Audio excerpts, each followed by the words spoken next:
I've been using this car now on and off for a week, every day, sometimes twice a day, and so far it's not recurred, and I hope that continues. So this is the first start up in the morning.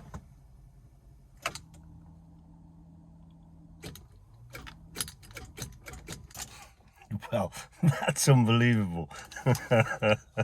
So back to the drawing board. I suppose I better check the connection to the starter motor solenoid and make sure that wire's okay. I have that no start problem where you keep turning the ignition key and you just get a click. From my research, I understand that deep down below this area down there is a 7-pin brown plug, and that is often the cause, and sometimes it's the single wire connection that goes to the solenoid that then operates the starter motor. That can also be a problem. I'm going to tackle cleaning, I think, depending on how bad it is, the 7-pin connector. To get down to that connector, I need to remove the battery. I need to remove this hose from the airbox to the airflow meter. And after you've removed that, you can get to that connector, lift that clip off, and then pull that off. And then there's 3 bolts to remove the airflow meter. You need to remove a bracket that's holding the airflow meter, and then make your way deeper underneath various hoses and wires. With the battery out, remove this bracket. There's a bolt there, that's a nut there that goes through to a captive bolt on this side. Remove those 3 and this bracket. Need to open up that connector. There's another connector down there that I'll need to open up in order to gain access. That is the brown 7-pin plug down there. I'm going to unplug it and reorganise the wiring. As I have done with these, I've unplugged them and pulled them out so they're in a different place rather than underneath everything else. Currently I've tied that vacuum tube up there that was attached to there because that cuts straight across and impinged access, and when I put it back, that tube has to go underneath the accelerator cable round the back onto there. That vacuum tube that's there goes to the vacuum advance on the distributor. I'm just going to disconnect it on the distributor and reroute it so that it goes underneath that connector, that pipe. So I'll pull that off so it goes underneath and reconnect it.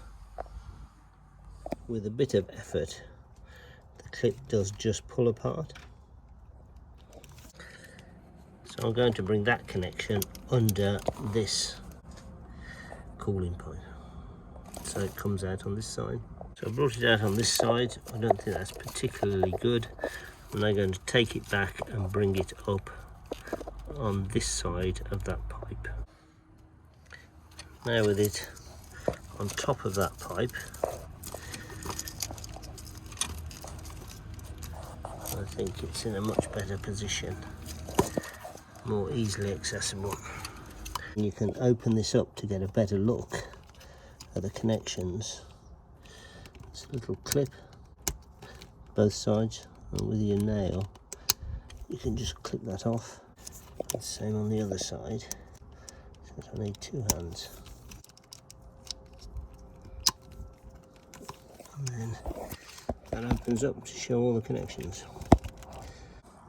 All the connections look good on this connector. So I'm going to go through a process of just cleaning all those. They appear to be marked. and also marked on here.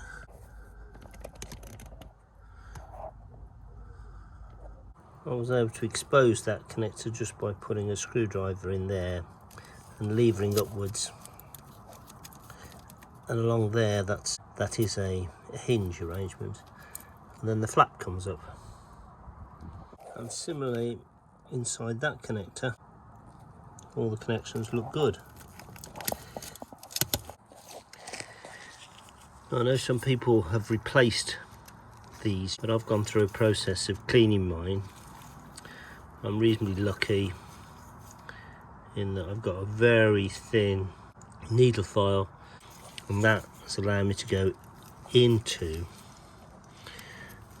these connections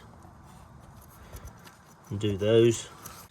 With these connections, I've just gone either side and filed it. Clean those up further with a contact cleaner, and then put it all back together, and hopefully that's going to do the trick.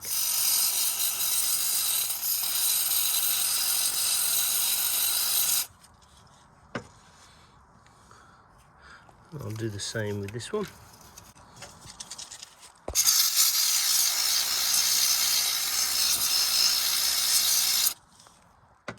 I will now cable tie that to the loom here, so it is now just below the induction hoses there, so will be readily accessible in future. Taking the vacuum pipe, reconnected it to the distributor. Now need to return this vacuum hose underneath all this lot to that connection there. With this connector here, which I have to plug back in down there, the spring clip came off. You just clip it all the way on, which is a bit of a fiddle, and I have to use a pick, but eventually you can persuade it to slot back on with those spring bits in the right place, fitting in the slot all the way round. Then that will just push back on. That's it, it's on. Same with this one, I'll use the pick to clip that back into place, and clip those two, that one there and that one there, back round, ready to go on.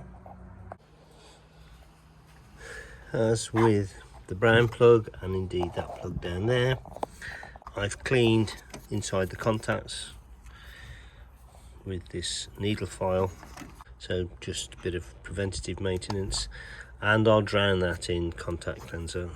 Just put this bracket back, having reconnected those two to its mounting points. Once the brackets are back on, then it's just a question of connecting the 3 bolts that holds this airflow meter in place, putting the battery back and testing it all.